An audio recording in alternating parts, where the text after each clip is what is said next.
Good. So, Morning, everybody. Okay.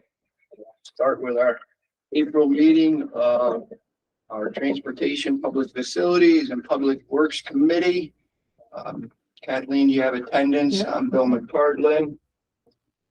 Supervisor Puccioni, Jean Bodie,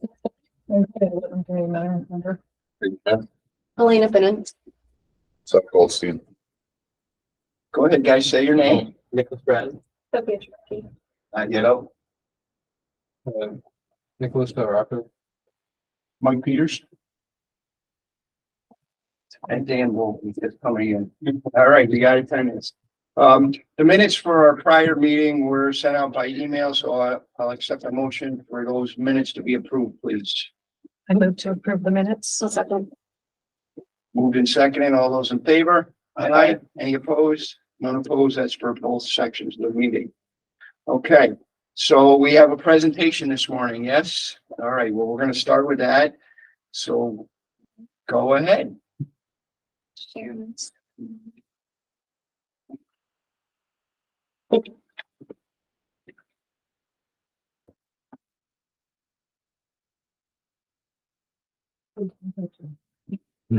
Oh, yeah. Like that. Young? Yeah, she's not. She doesn't know that.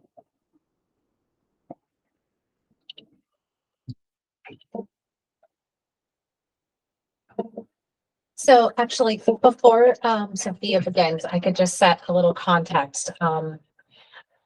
As many of you know, I have been working with the state to acquire the Mohawk River State Park. And there are a variety of reasons why I thought this was a good idea. One of which is that the trails have been in disrepair and our town community members, Friends of Niskuna Trails, have taken the lead in making improvements to those trails. And of course, you know, I want to make clear that if the town does take ownership of the Mohawk River State Park, it would be free of charge. It's not costing the town anything. It's not costing the taxpayers anything. And, you know, when I started speaking about this initiative, I had many community members reach out to express support and interest in this initiative, and also interest in helping to make improvements to the trails themselves. One of those individuals who reached out was Mr. Peters, who is a teacher at the Niskuna High School. He teaches AP Human Geography as well as other courses in the Social Studies department. And each year they have a class project in which students can, you know, pick an area of interest, a topic to explore. And some of the students from the class took a very serious interest in the Mohawk River State Park and the potential for the town to take ownership of that park. And so this is the fruits of their labor. Did I summarize that well? Yeah. Okay, great. So I will now give the floor to Miss Sophia. So, this is our project on the Blue Trail improvements from the Mohawk River State Park trails. So here we have an isoline map with a small geographic scale that shows all the trails in this area. And in the blue box is the specific area that we will be working on, at least to begin with. And the part that we focused on for this project. It's called the Blue Trail, the Blue Trail markers. So here's our part. So Here's an illustrated diagram of things we want to put in. You can see closer to the bottom, we've got a line of rocks meant to divert water flow from the trail into the stream that passes under it to limit erosion and flooding under the bike path. Second up there's a bunch of gravel also made to prevent the trail from eroding, and the two stepping stones at the top, so that when the water flow passes by there, people have things to step on. And it's also meant to stop the trail from like expanding, and again, like for erosion purposes. So the first thing that we would do closest to the bike path that you can see in the picture on the right is put in a stone line, which is a diagonal line of rocks that are placed into the soil in order to divert runoff that happens because though it's hard to tell from this picture, that is a bit of an incline, it is a hill, and the water comes down it and it floods the bike path because it just runs right down the trail, and in the winter it can get pretty icy. So during our field observations, the trail begins at the base of the trail, which is prone to flooding. The water empties out into the bike path and tunnels can be difficult to navigate around. One of our interviewees said that this can be dangerous in the winter when the runoff freezes into ice. We plan to place a line of stones at an angle which will redirect the rainwater into a small stream which runs along the bike path instead. You can kind of see it in the right picture. The line of stones would be placed downward to the right and it would empty out into that stream. Here's where stone lines have been successful before. This is an excerpt from an article titled An Interpreted Guide to Reading the Landscape of Mount Joe. It was written in order to inform hikers of what to expect on the trail of Mount Joe, whose trailhead is located at the Adirondack Lodge. The article explains how the trail crews to the Adirondack Park used this technique to slow erosion from water and snowmelt on mountains such as Mount Joe and many of the high peaks. A bar just for water.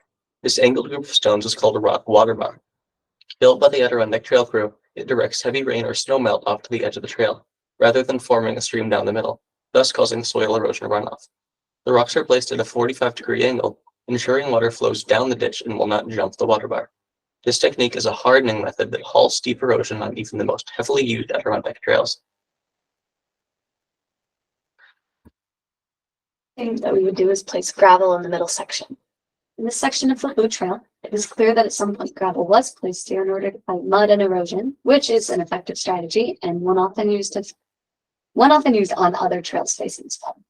However, this section is in need of renewing, as much of the gravel has been removed over time.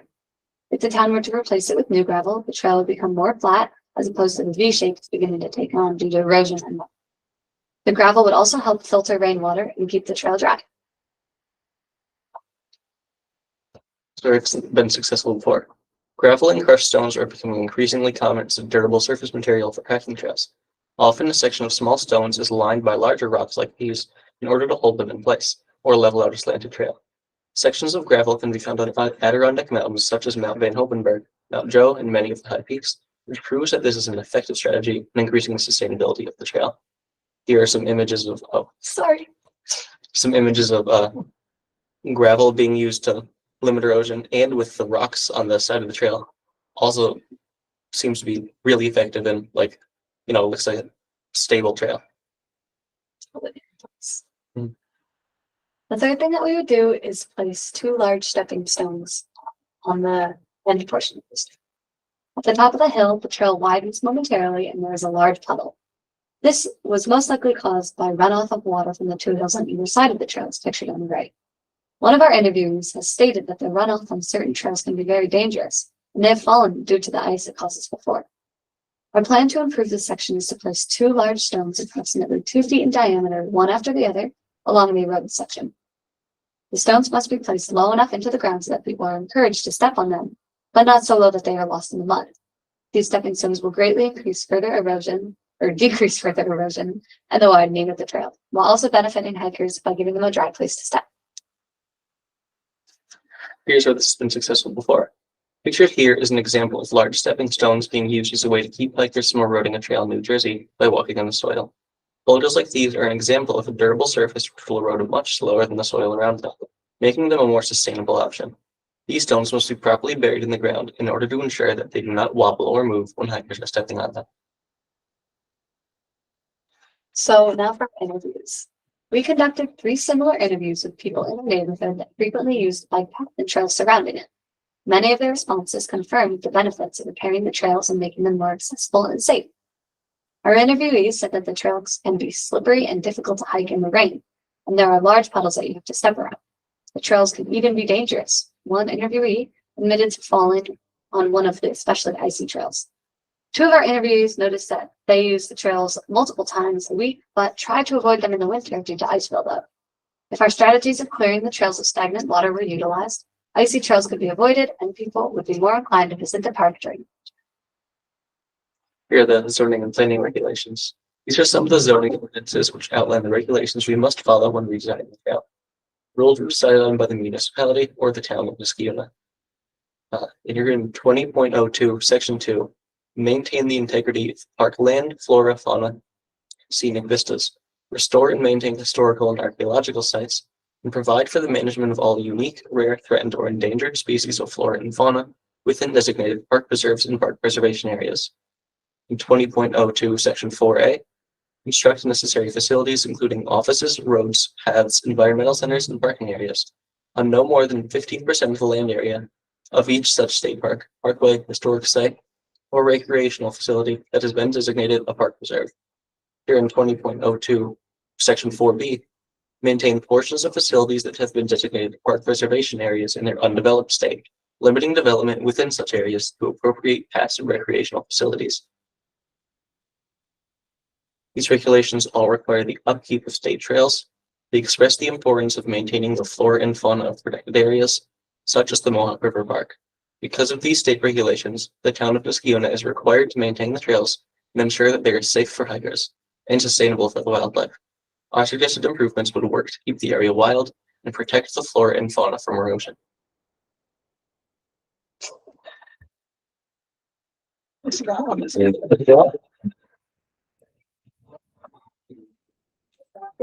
Hope you guys consider our proposal.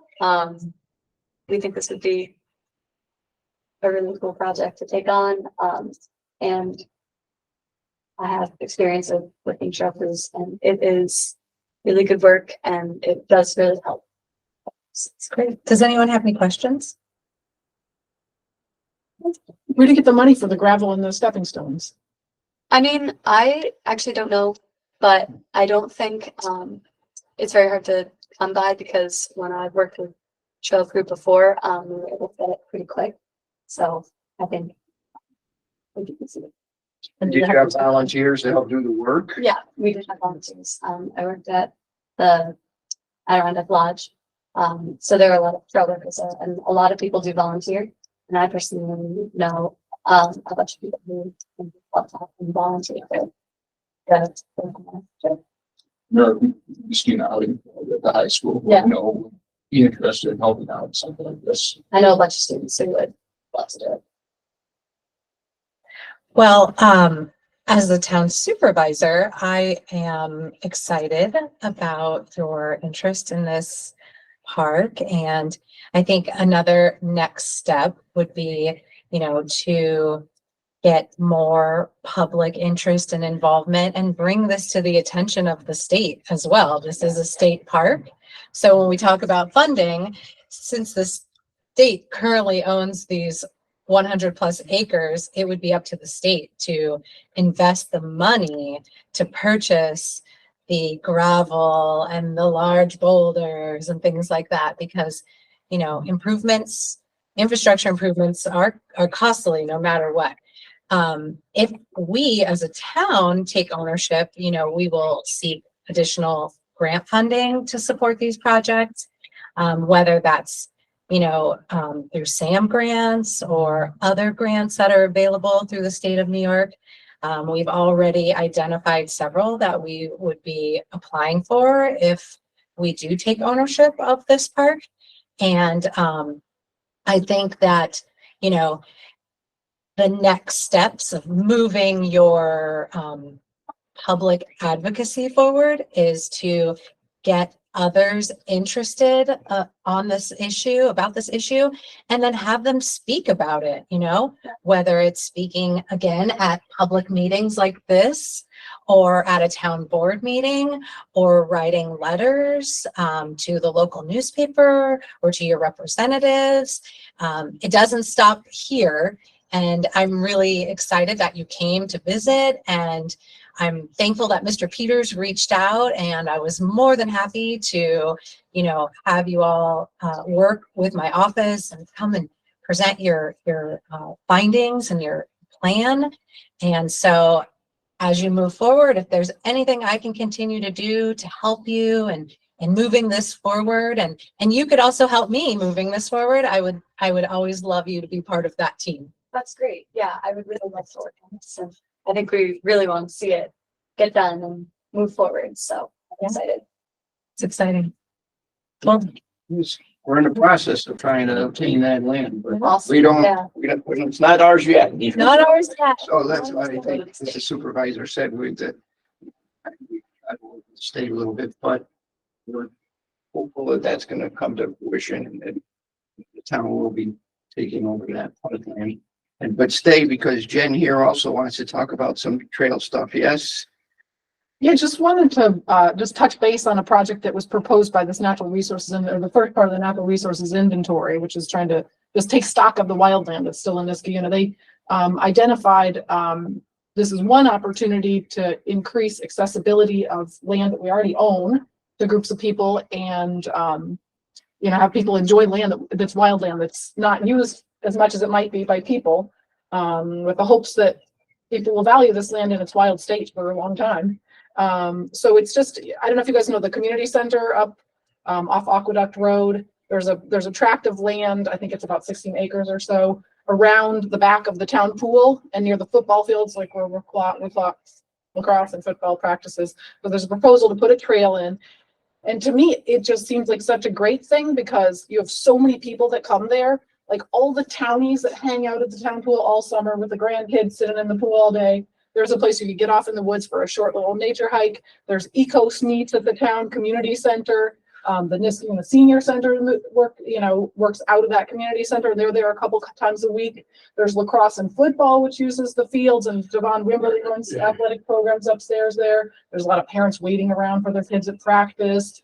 There's when I had my kids in preschool, we rented the pavilion. Mom's group rent the pavilion. So there's a lot of town people, diverse group of town people that use that space, and it would be very accessible. There's parking, huge amount of parking that's already sitting there, and a beautiful little piece of woods that has a nice view of the Mohawk River and stuff. The Friends of Niskayuna Trails, Josh Bennett came with me to walk it, and we looked it through. Oh, another group is the mountain biking crew. There's like a lot of active mountain bikers in our community at different ages, and the younger kids that are less experienced or not experienced yet have been looking for a flatter, smaller trail that's close. And so that's another group that's interested. There's a lot of people that have already volunteered to help do the trail. Josh said it's going to take 1 or 2 sessions with some hand tools. It wouldn't require any heavy equipment. We've looked at how to connect it to the existing Mohawk, the bike trail along there. And so I know Ms. Finan is looking into permission just to cross the little bit of the power line, the utility property that the trail would have to cross in a couple of locations. I don't know if you've heard back from them yet. I have actually. I have a little bit of an update. So National Grid got back to me last week. They're definitely not opposed. The process starts with basically an application. So she sent me the application, which I'm working on. But she did inform me that when that parcel, the National Grid parcel, was given to them, that there was a reservation of crossing as part of that. So we might not need to do an easement. We could just reinstate the reservation, which would actually be easier from my perspective. But the one question that she did have is why 2 crossings, which I know the answer is to loop. But if that part became an issue, could we cross in one and then loop back over to that, you know what I mean, to that initial crossing so that it was just one crossing? If they gave us any pushback on that. Do we have the map? Yeah, I got it right there. I personally think there'd be a lot of benefit to being able to cross more than once, just partly because football field, people could access the crew. I think I more don't than one necessarily entry. disagree with you. I think it just depends on what the because I don't have the reservation yet. I'm working on getting it. So what it says, but that was just one question that they asked. So I can certainly try for 2. And And we if have they to, give pushback, is it possible to just pick one of these crossings and then have it loop back in, you know what I mean? So that we'd still have most of it, but it would just come back here and then we could always have 2 from there, you know what I mean? It wouldn't be all that different if they give pushback. I mean, I'm not opposed to. And this was like a wintertime walk, not necessarily intended to be the exact map of the trail. And one of the other proposed locations for an entry point would be off the football field, because there's a lot of people who hang out here on the bleachers, the folks who play on the pool and play on the playground behind the pool. I mean, having another entrance on that side where they didn't have to go across the park, because little kids, they don't have to go across the parking lot. Their parents can say you can go in that way or whatever. I mean, I think there'd be a lot of benefits and it would increase accessibility if we could have more than one entrance. You know, having one by the little garden beds near the community center and another one up by the football fields. I mean, I'm happy to relay that to them and see what they come back with once we submit the application. Thanks. I didn't mean to take so much time. I'll just say quick, for Pete Maselli, he said he's a fifth grade teacher at Craig School. He also is president of the football and cheerleading. He said the proposed nature trail bike path would be a welcome addition to Niskayuna's Aqueduct Park complex. The trail will provide outdoor recreation for families that frequent this area. Specifically, envision our young athletes using these trails as a unique training opportunity, like a trail run before their practices for lacrosse and football, cheerleading, and conditioning opportunity for the respective sports. We support this endeavor of the town of Niskayuna Conservation Advisory Committee. We're happy to help the process in any way. They offered their label. The mountain biking people have offered their labor. Linda O'Brien of the Niskayuna Senior Center, she thought that a walking club of seniors might very well evolve out of that. And there's been a lot of support. Everybody I've talked to, Devon Wimberly, said, yes, this would be great. I think it would definitely be used. So there's a lot of community support for the idea. That's excellent. And again, we are working on our end to identify how we make sure to get proper access. And we have all of the legal procedures in place and requirements met. And I guess the next step is submitting the application.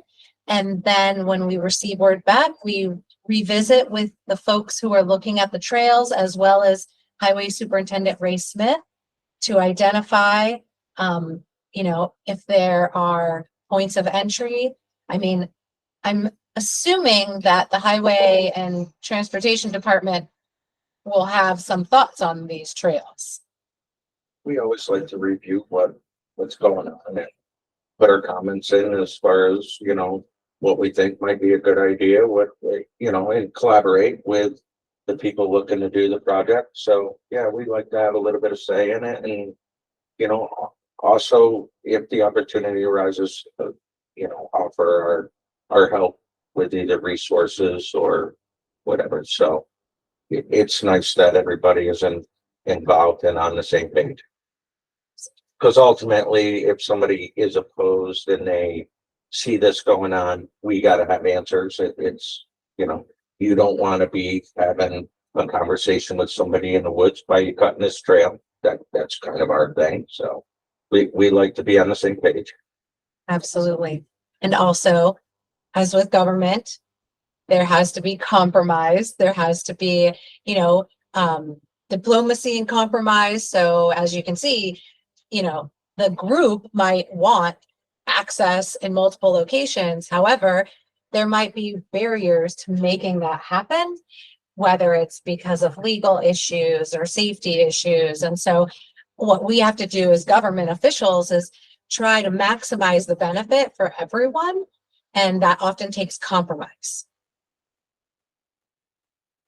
All right. You got your little civics lesson. What do I do as supervisor? Well, I'm very excited. I'm thankful for Ms. Lipman and your advocacy and planning and your work with Josh Bennett and all the other interested parties. And then also Mr. Peters, thank you so much for visiting and expressing interest. And then the students, I want to thank you for your project, your presentation, and just your civic engagement. It's really exciting. And this is what happens when you have a big idea and you start talking about it, and then you start gathering, like components, you start gathering people together, and it starts with a phone call and an email and a meeting and follow-up conversations, and then it can turn into making positive change in your community. And so that's just really exciting. Thank you. For listening to us. Of course. We're not finished yet. We're not finished. We're delighted to have young people so smart and committed and articulate. Amazing. About something else that's going on.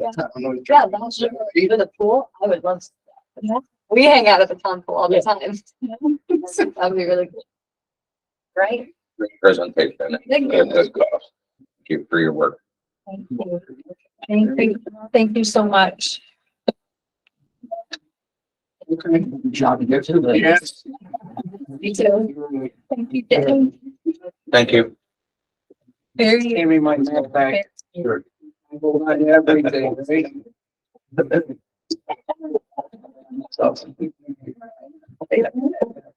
We'll be in contact. Thank you so much. We're gonna get this going. Thanks. All right. Thank you. Your portion of the meeting, right? You mean we're gonna start? Transportation facilities. We started. Okay, so the minutes are out of the way. Okay, number 2, highway crews, are normal. Working on trees, obviously, from the storm damage. We're still out cutting shattered limbs and addressing, the trees that are being identified as dangerous, from the multiple storms. So that's an ongoing thing. Resident request list, springtime comes, a lot of things are noticed. Through the winter months, little bit of lawns tore up or catch basins erode, and it happens. So we work off that list as well. Patching, we've done cold patch all winter long, so we'll be moving shortly into hot patch and a more permanent fix. So we keep track of the data where we patch with cold patch, so that, because obviously they're problem areas, so we go back through and repatch with hot mix for a more permanent repair. A basins repair, traditionally every year Is that one on the corner of, Van Antwerp and, gotta be McGovern or Hilltop. It's the only place you run. Van Antwerp and Monica, is that ours or is that the county's? we'll look at There's it. a It's, cone out there on top of it. I'll recheck that to see if it was called in at accounting. Monica? Yeah.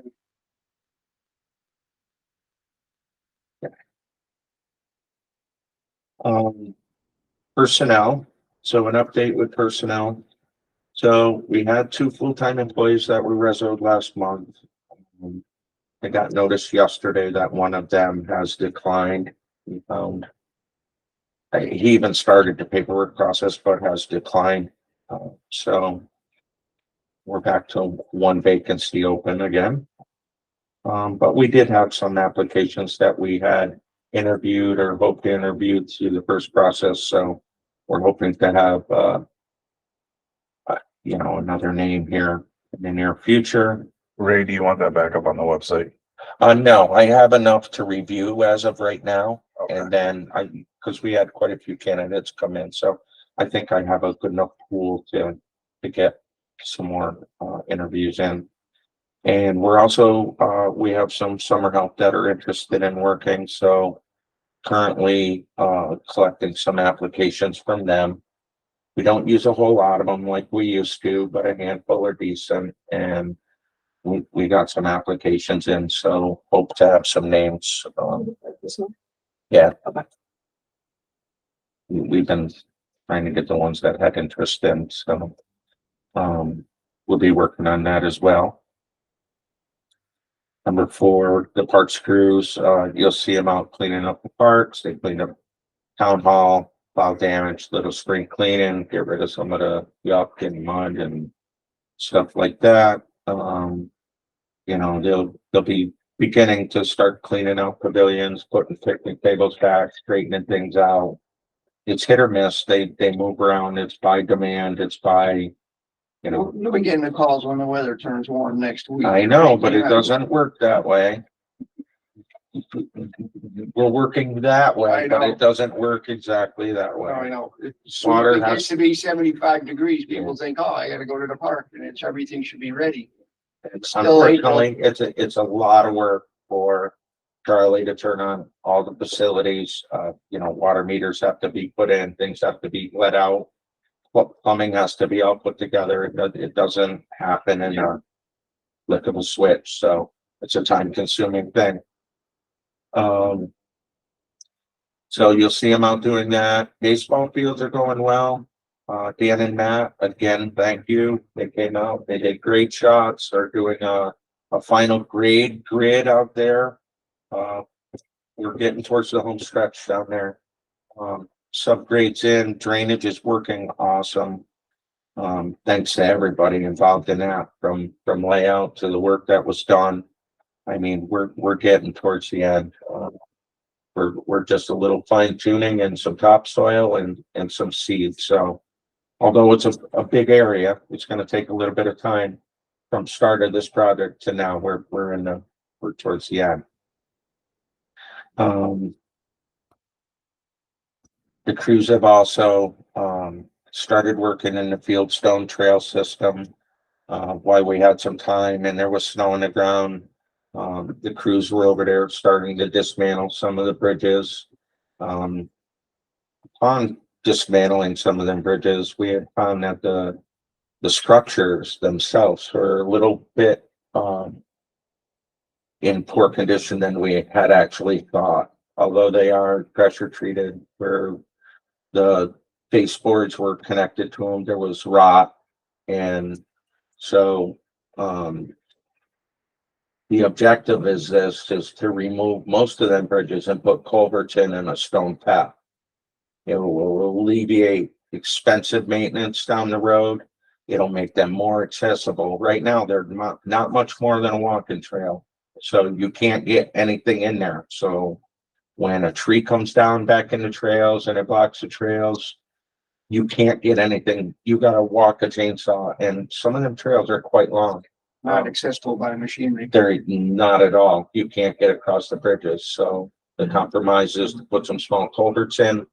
That was part of the grant that the supervisor, we took that into account to get us in there, and it'll make it a more friendly and a more maintenance friendly trails. It'll end up being a better trail system in the long run.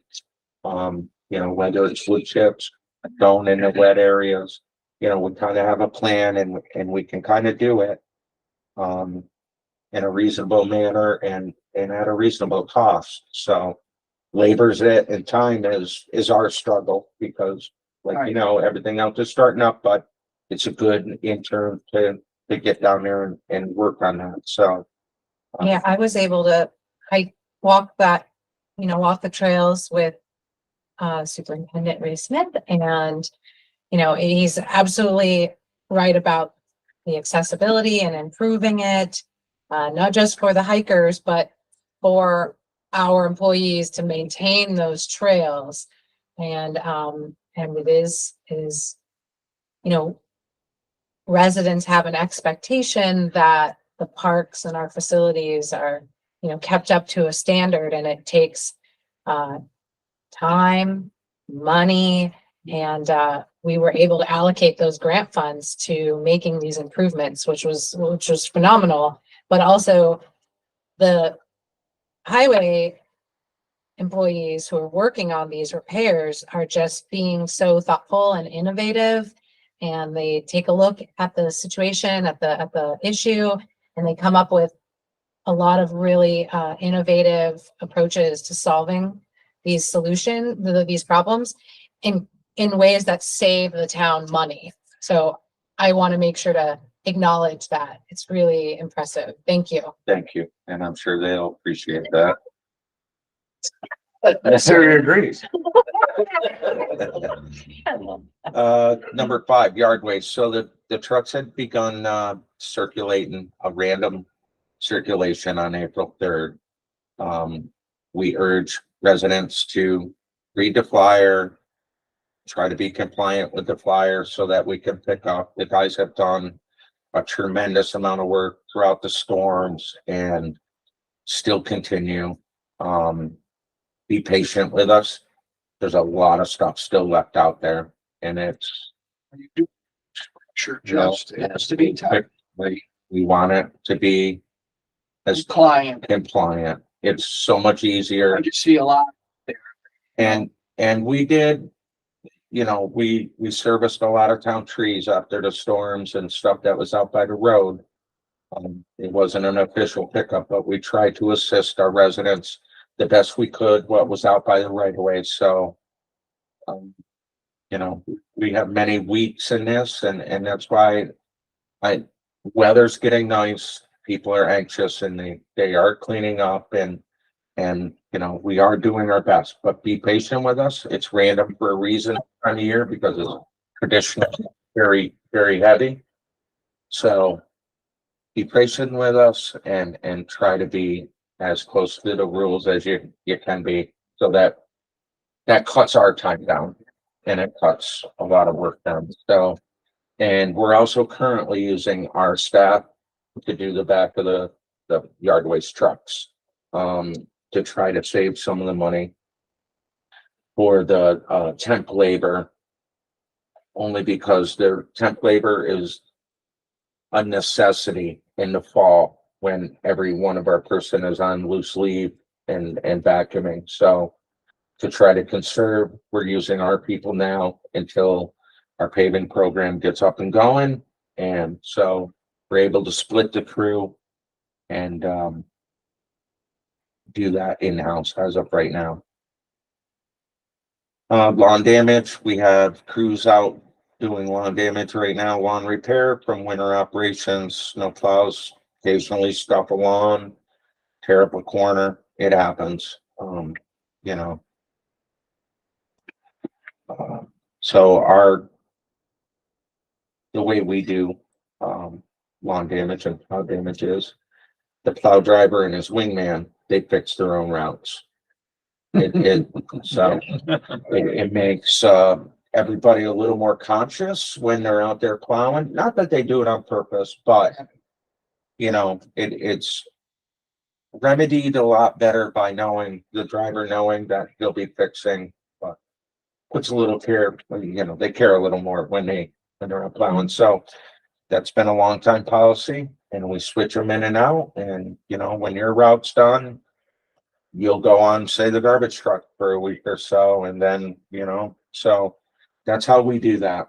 And they're out now. It takes a little bit of time because we obviously can't just send all the plow drivers out and do their route, but it's time consuming, but we do it. Number 7, this will need a resolution, Elena. We'll be accepting the paving bids. We're doing a summary now.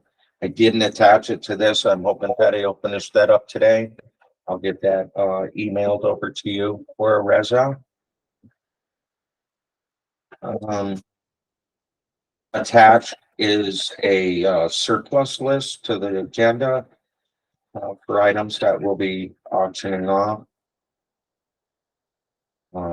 Just a little update, the new bus, the repairs that we needed there, we took that back down to the dealer where we bought it.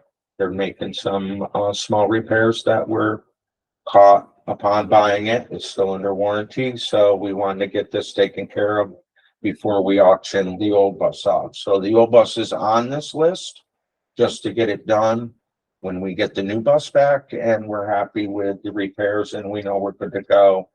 That will be auctioned off and the money put back in the fund where we had said we would put it. Seasonal help, we're looking at, again, some of our retired people to come back and work. One of them, Mike Tartini, was a 40-year employee for us and has agreed to come back and help facilitate the tree planting and some small projects like that. So this enables us to take somebody with that much knowledge and years experience doing it and help train some of our other guys to be as good as they were and beyond. So I'm thankful he's willing to come back and work with our staff to help do that. So number 10 is just open discussion, you know, some spring projects that we talked about. I can let the supervisor, if you want to touch on the projects that are open right now that we're going to be working on. Yes, I just had one resident reach out to express some concerns about the amount of benches that are being placed at Lions Park and on the trail going towards Blatnick Park. She asked if there was a plan in terms of where benches would be placed. So I indicated that I would pass this concern along to this committee. And that was from Lynn Del Senior. And not only did she send an email, but I did follow up with a telephone call. We had a very nice conversation. And, you know, she is appreciative that the benches, we offer a memorial bench program, but just wanted to, you know, share her concern that there may be too many benches at Lions Park and along the path.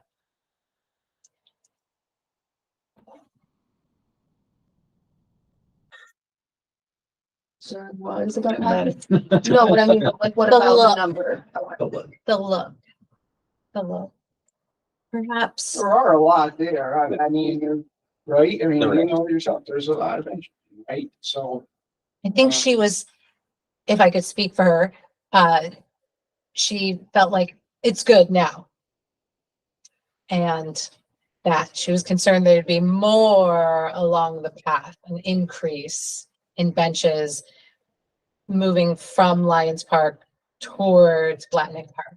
She felt And that that, has been typical, you know, as the fence that borders looking the river is almost full.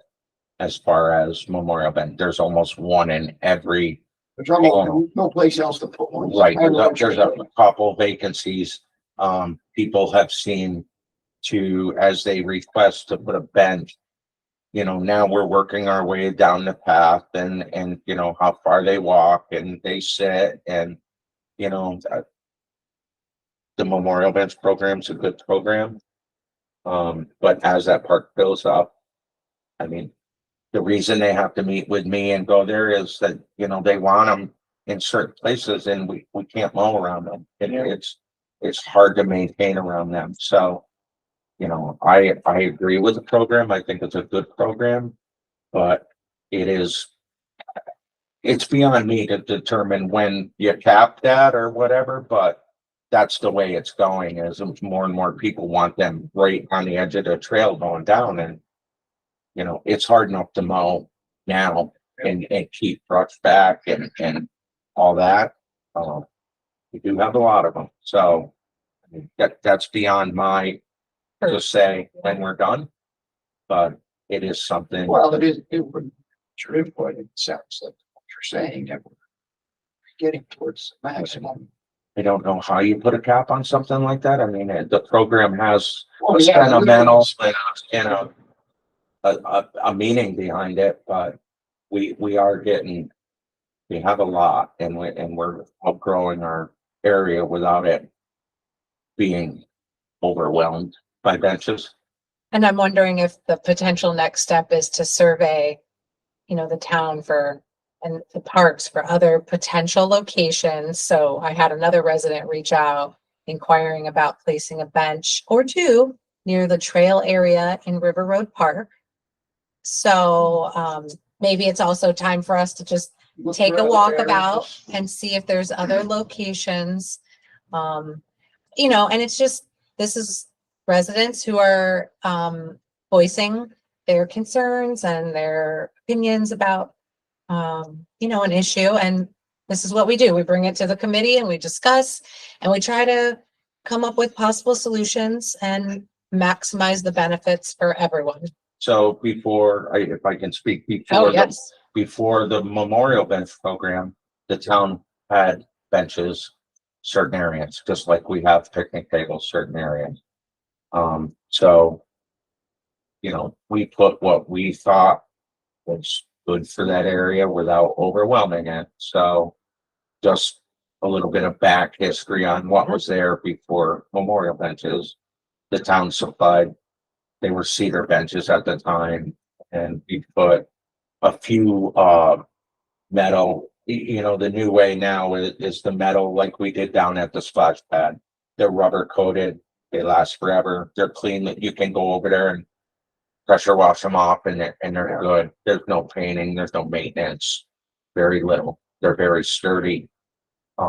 So, you know, it's not like if the program stops, there'll be no more benches to sit on. I mean, you can go back to selecting where we provide benches and in an area. So So do you think that we should make a decision that at this point we should, sort of stop putting them in that Lions Park bike path area for now?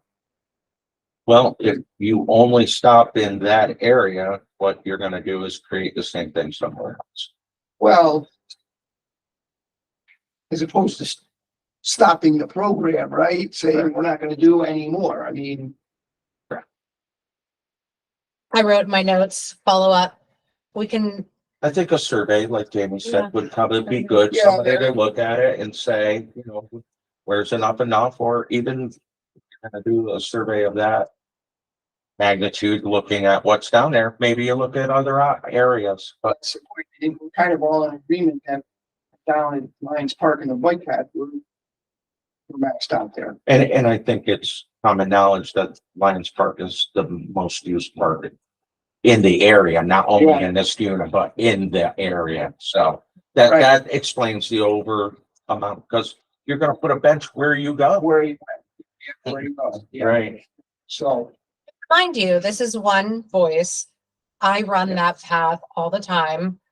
And I don't see the benches at Lions Park to be an eyesore or overwhelming. And I see a lot of people enjoying them and they get a lot of use.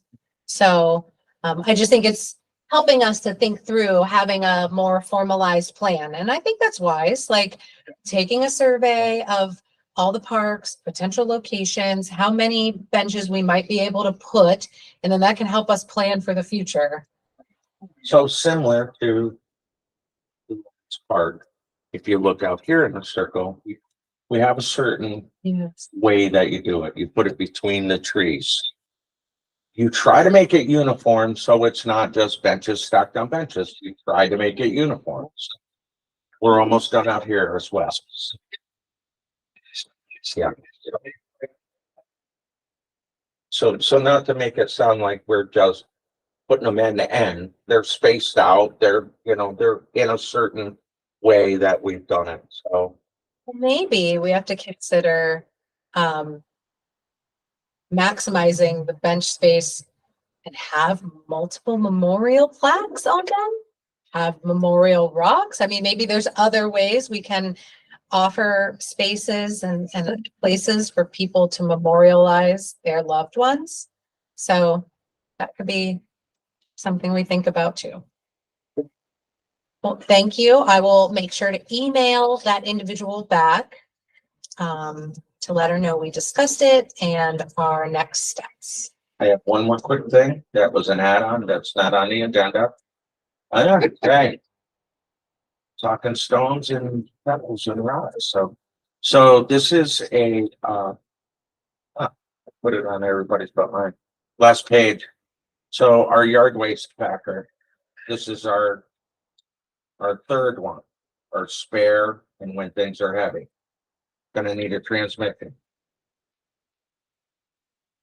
Almost $11,000. Or 2005 with 130,000 plus miles on it. Although it's a spare, this falls very much in line with, this kids see that we've been doing for, if you keep something too long, so if I'm putting $11,000 in this, I mean, it is a spare. It doesn't go out every day, but when you need that truck, you got to have it. And when things are heavy now and in the fall, you need it. So what's the price to replace that vehicle? The whole it's thing, right, but $100,000. no, it's probably closer to two plus. So, but what I'm saying, when you go this far, so you look at putting $11,000 into a 2005. How long do you keep it until you can get your money back? I mean, you'd probably be lucky to get $5,000-6,000 for this truck with a brand new $11,000 transmission. So just to touch on both points, I mean, I'm saying we should get this repaired because we're not running out and buying a $200,000 truck, but it also falls in line with what I've been advocating for. Keeping something too long ends up being costly. I know we hear at our meetings, you know, why are we spending money on equipment? And I thank all the board members for all the support that both our departments have gotten for upgrading our fleet. I think you guys recognize what we're trying to accomplish, but this is just one of them things that if you don't do it, if you do it later rather than sooner, this is where you fall. You're spending $11,000 on a $7,000 truck. So But you're recommending that we do. I'm recommending that we do it because it's not right now to run out and spend.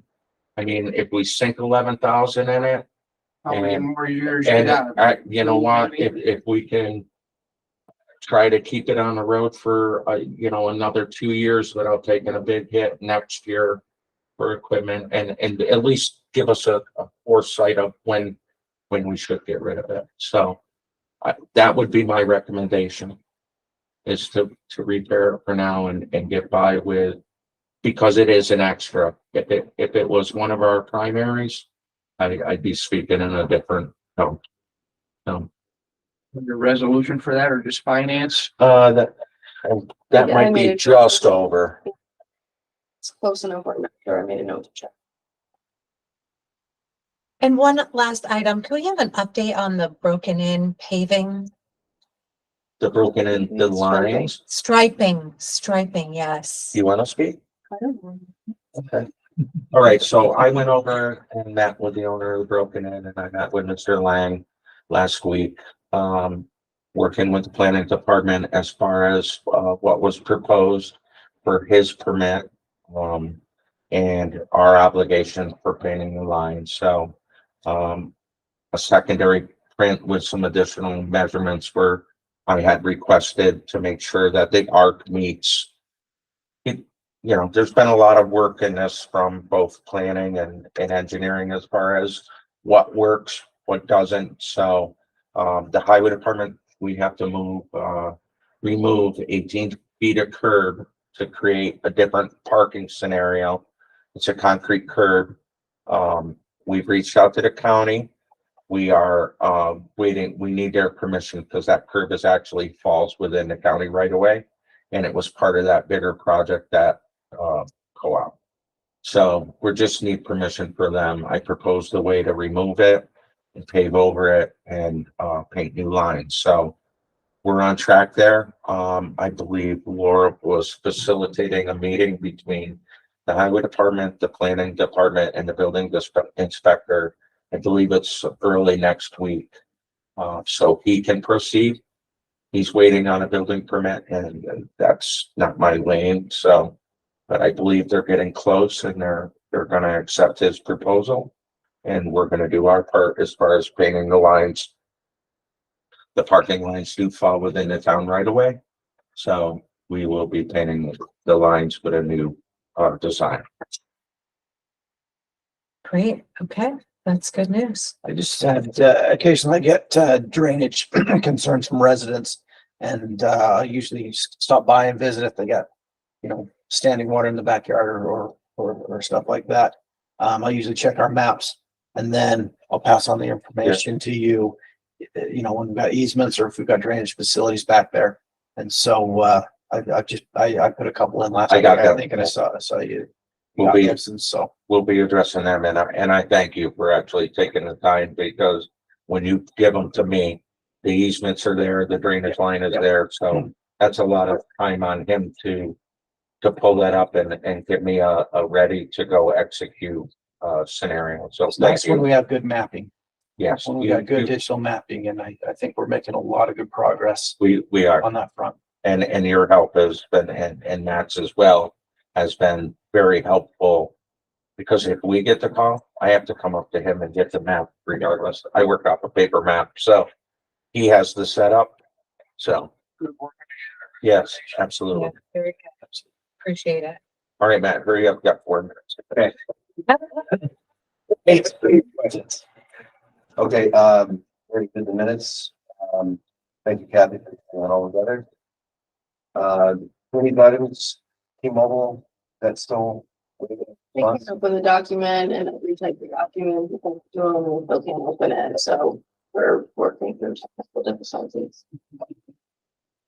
The next item is an easement agreement with, at 15 Caroline Terrace. That's a under drain line coming from the backyard that's going to be skirting along one of our sanitary sewer easements. They just want to run it, sort of dive into the corner of the easement as it goes to the catch basin. What are they putting Under drain pipe, a drainage pipe. in our sanitary sewer easement? Mhm. Just need somebody to get me contact information for the owner. Okay. Nick has that. The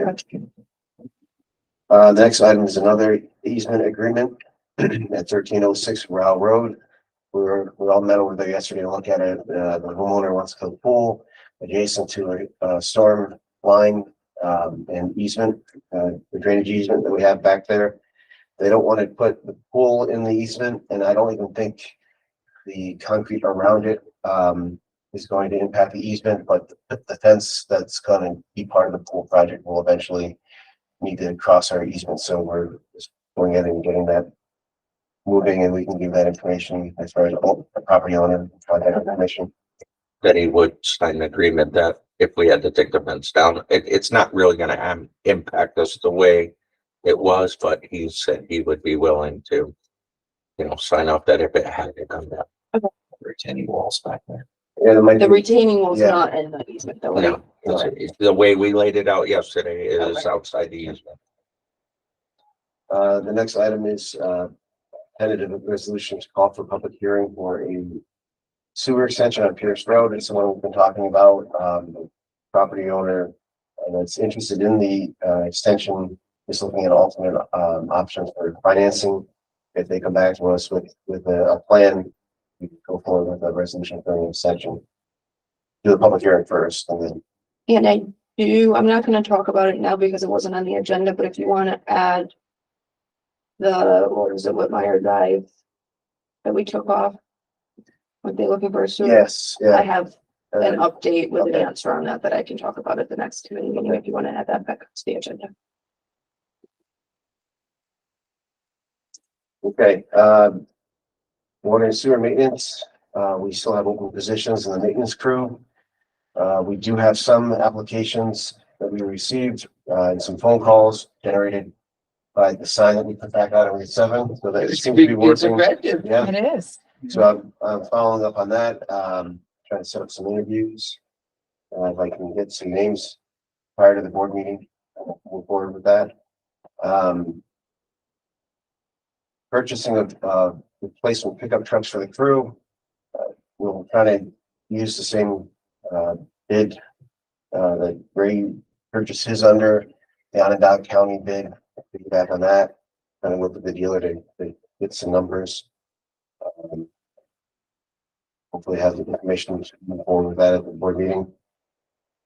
We have money bills budgeted and bonded for those purchases. I had a couple of items that came up, after this, the agenda was created.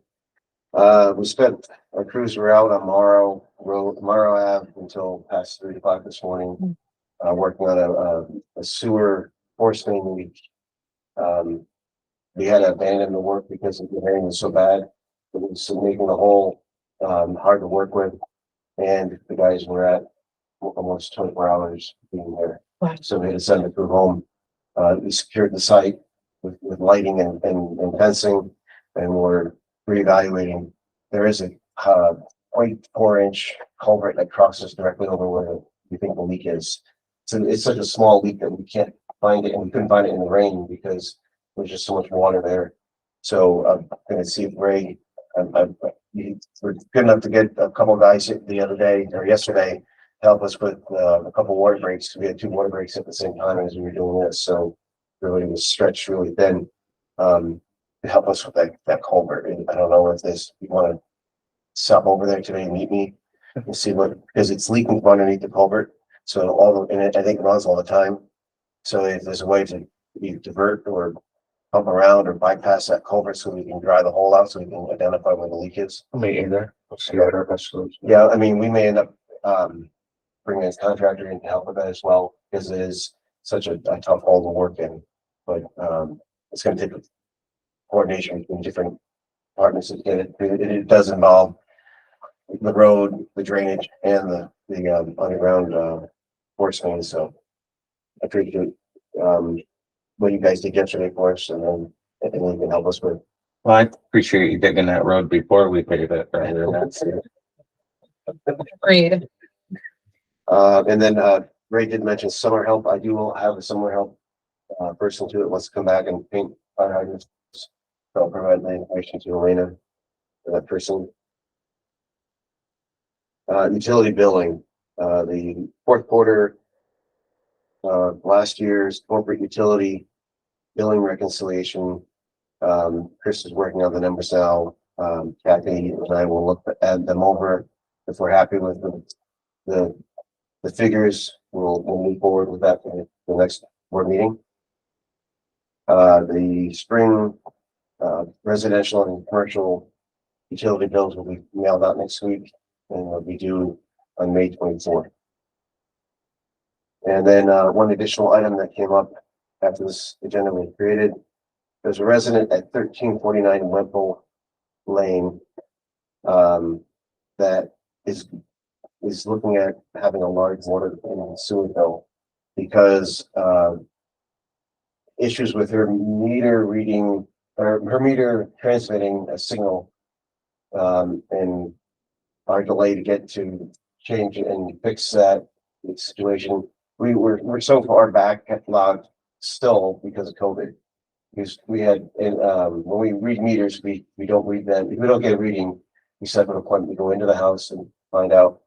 We have a list of a dozen that we have to go in and follow up on. It takes time to get into each property. This property's billing it wasn't a large bill throughout the time. She wasn't a large user, so it was lower on our list. It's not like those larger consumers. So by the time we caught up to this meter, she had been receiving the estimated bills. She had a leak in the house during this time. So the meter did pick it up. So by the time that we looked at the actual usage through that meter, she was looking at about $1,100 water bill, water and sewer bill. And I know in the past when we did the meter change out program almost 15 years ago, we did allow for people to pay over time.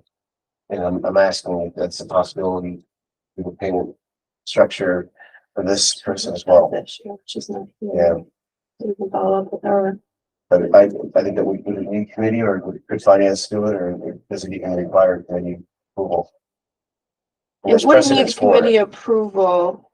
You're saying we have done that before? Yes, So as long, I mean, if we've done it before, then I imagine that it's okay and it doesn't need committee approval. it just becomes an issue that the comptroller's office has to.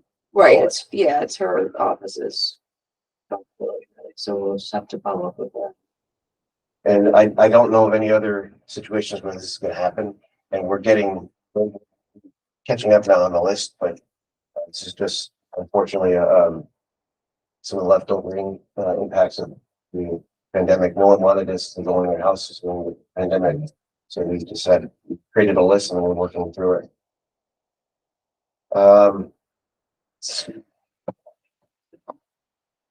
Wastewater treatment plant is an update on the organic waste program. Still receiving 3 trucks a week. We did have a meeting with the ESG a week or so ago.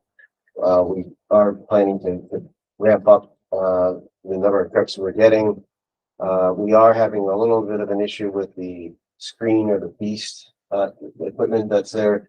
We're going to bring the representative from the company that provided the beast back, do some adjustments on it. I don't expect it to cost anything because I feel it's part of the initial startup that they should come back and make work correctly for it. Let's see, and the gas piping work continues. They've got all the equipment, other materials. They've begun their welding, and now they have to start fitting it back into the building. It's progressing as well. We have an open position for a plant trainee at the plant. We had an interview with one person from the list. We're going to continue to interview. I don't, I would like to see some other options before we make any decisions on that. I know Beth was looking into the civil service requirements because there's only so many people on the list, and I think we've exhausted that list at the point. This item is another position, fill the mechanic / truck driver position that we have at the plant. There's so much equipment at the plant that needs regular maintenance. Having this person to just do that type of work, which we've had in the past, would be good for the operation of the plant. And because we're using a trainee rather than a full operator, there's room in the budget to bring this person on board. So we're interviewing candidates. I'm going to use the same list of people that are applying for the water and sewer maintenance position. Someone who has a more mechanical background, we'll try to guide them towards their student as this position. We have a blower motor on one of the tanks that needs to be either repaired or replaced. I don't have any pricing on that. It just happened. It may require the resolution or financial approval. I just wanted to put that on there. I won't know the exact dollar amount until we have the motor looked at and pulling that this week. Also the strength waste impeller. Yeah, I guess, the high strength waste pump has an impeller that needs to be replaced. So we have to pull that out bit. So we don't know the price of that as well. That may fall in Yesterday's. Yeah, it just happened, yesterday afternoon. So the pump's working now, but we just want to get ahead of it and have a replacement, impeller so that we're not left without a pump when it does go. That may not require any action, either finance or board, but I just want, it's good to have that out there just in case. And then, one other item that I know Dan just forwarded me an email this morning. We're looking at possibly taking the sludge dryer control panel and modifying it so that it's fully integrates with the control system for the plant. That's always been a separate piece of equipment and it's only locally controlled. And I have a price which we're gonna look at, it's $15,000 to do the work. So I want to get a better understanding of what they're going to do for that. And before we make a decision whether or not we do it, but it is a tentative.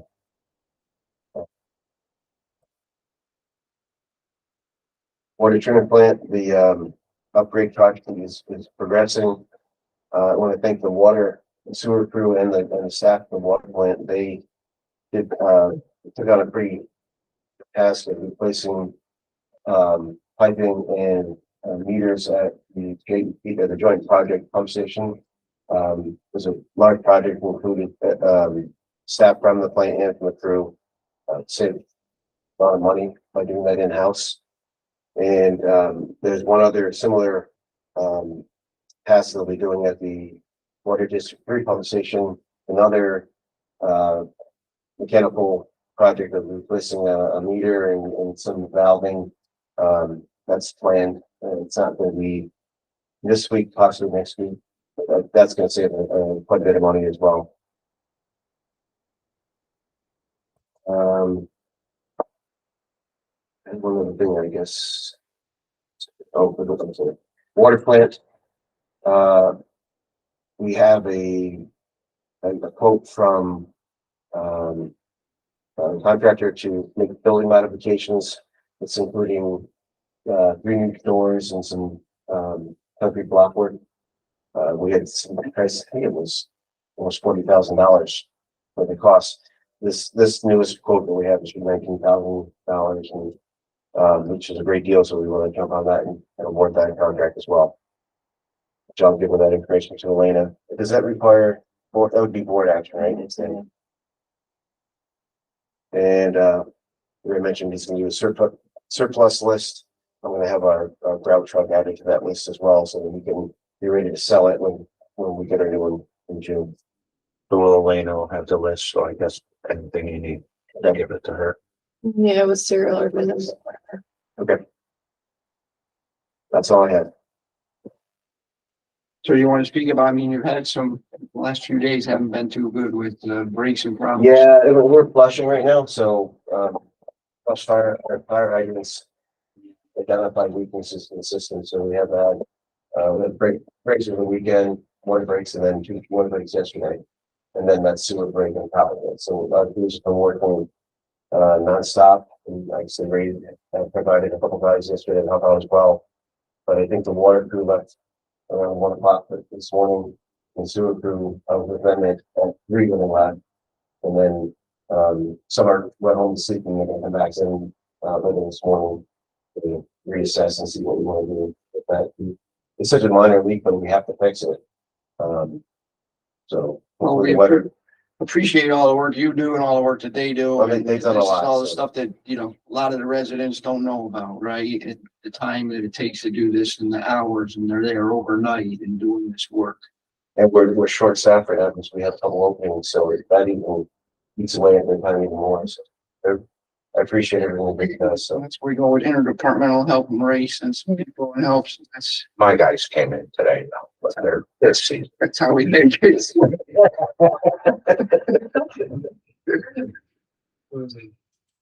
All right. Anybody have anything else?